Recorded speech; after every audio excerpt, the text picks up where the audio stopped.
Quoi qu'il en soit, nous voilà donc en France, et à la suite de cette armée prussienne qui poursuit brillamment ses succès en avant. Nous laissons des 3 ou 4 marches en arrière, et l'histoire peut se rire de nous, parce que nous nous avions assuré que toutes les villes ouvriraient leurs portes à notre vue. Soit pour se délivrer de nos importunités, ils nous donneront à faire le siège de Thionville.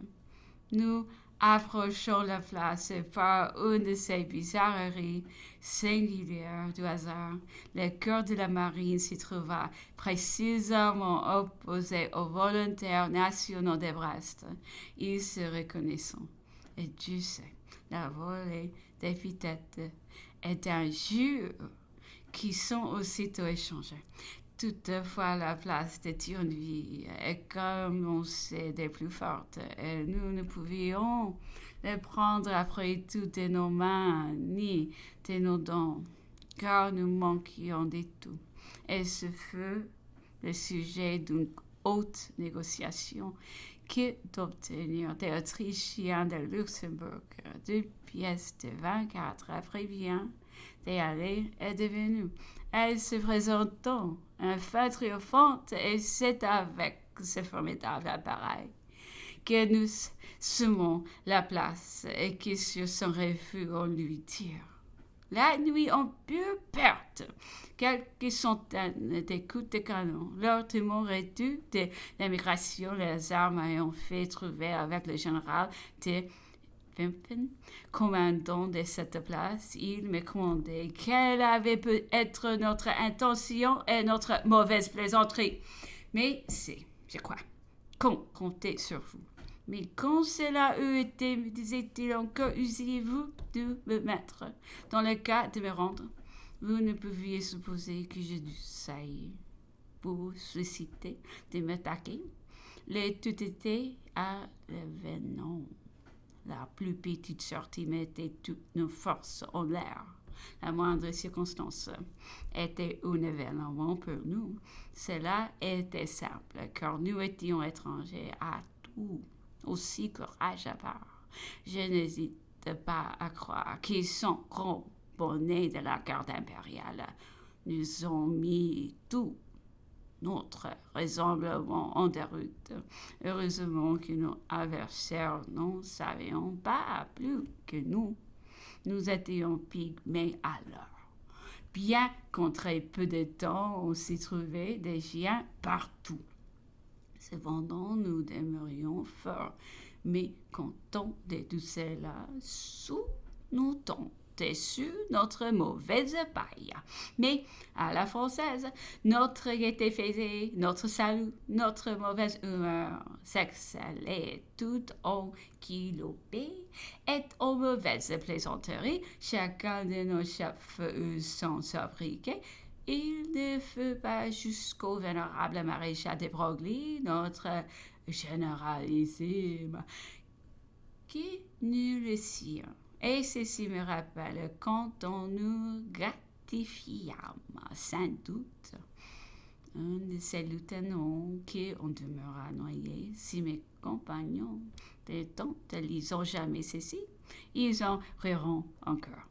Lors d'une sortie qui nous mit tout en émoi, comme de coutume chacun se portait en avant. Oh, nous possédions des petits canons que nous avions achetés et que les officiers d'artillerie traînaient en eux-mêmes, faute de chevaux. Eh bien, m'achevait l'empereur, j'aurais pu être précisément attelé à ces mêmes canons, et pourtant, quelle autre combinaison dont mes destinées étant celle du monde, car il est incontestable, et nous ne saurions le nier, que je lui ai imprimé une direction toutes les voies.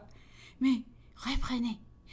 Sire, nos 2 petits canons étaient donc en pleine route sur le grand chemin.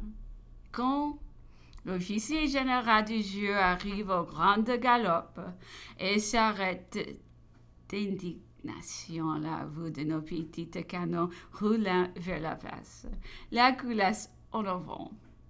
Comment, monsieur, le faisait-on s'écrier? S'en souvient des gentilshommes qui conduisaient ainsi leurs canons à l'ennemi. Et s'il se présentait, comment pourriez-vous tirer dessus? Est-il s'obstiner à ne vouloir pas comprendre ce que les officiers d'artillerie s'étaient à lui dire, que pourtant il en était toujours ainsi particulier qu'il n'eut pas d'invention de sa part. On ne pouvait faire autrement. Et de cet instant, nous lui expédiâmes sans brevet que contre sinon la multitude. Mais bientôt tout ce burlesque tourna subitement au dernier sérieux. La scène change comme par magie et nos malheurs apparuront aussitôt. Soit trahison, soit faiblesse, soit intérêt de sa politique ou maladie de son armée, soit forcé, ria en seule adresse du général français. Le roi de Prusse traita secrètement avec lui, fit soudainement volte-face et marcha vers la frontière, évacuant le territoire de la France. Alors commença pour nous la plus épouvantable débâcle. Le langage ne saurait rendre les indignes traitements dont nous fûmes l'objet, ni le juste ressentiment dont un cœur généreux de se remplir contre les Prussiens, nos alliés. Nos princes dégradés, méconnus, insultés par eux. Nos équipages, nos effets, les plus nécessaires, notre linge même, pillé, nos personnes bassement maltraitées. Tels nous fûmes pêle-mêle, poussés et revomis en dehors de la frontière par nos amis, nos alliés. Plus loin, dès le commencement de la retraite, se convient sous la fatigue de trop longues marches, faites dans la boue, et sous des torrents de pluie, courba sous un mousquet et tout un attirail qui n'était nuisible qu'à moi. J'ai profité de ma prérogative de volontaire pour sortir des rangs et opérer seule ma retraite, selon mes forces. Je partais quand je pouvais. Je n'éteignais jamais la haute commune. La première métairie me servait d'asile, et soit bonheur particulier de ma part. Ou parce qu'en effet, contre nous, j'évacuais sans malencontre.